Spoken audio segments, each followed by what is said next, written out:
আসসালামু আলাইকুম বন্ধুগণ, আপনারা ভালো আছেন তো? ইনশাআল্লাহ আমিও ভালো আছি। আমি আপনাদের মাঝে প্রথম ভিডিওতে একটা প্রশ্ন রাখছিলাম যে আবু হানি আর মোহামেডান এক ম্যাচ ফুটবল খেলা হলো। আবু হানি দিছে 3 গোল, মোহামেডান দিছে 2 গোল, কিন্তু 2 গোল দিয়ে কীভাবে জিতলো এই প্রশ্নটা রাখছিলাম। তা আবু হানি যে 3 গোল দিছে, ওদের একটা আত্মঘাতী গোল হয়েছে, ওদের প্লেয়ার গোল পায়ে লাগিয়ে নিজে গোজালে একটা গোল হয়েছে, আর এদেরকে দিচ্ছে 2 গোল।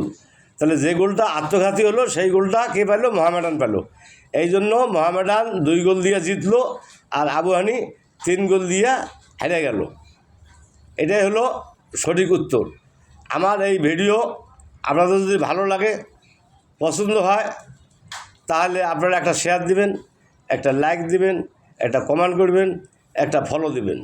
আমি আগামীতে আপনাদের জন্য আরও ভালো ভালো ভিডিও উপহার দেওয়ার জন্য চেষ্টা করব। আসসালামু আলাইকুম, ধন্যবাদ সবাইকে।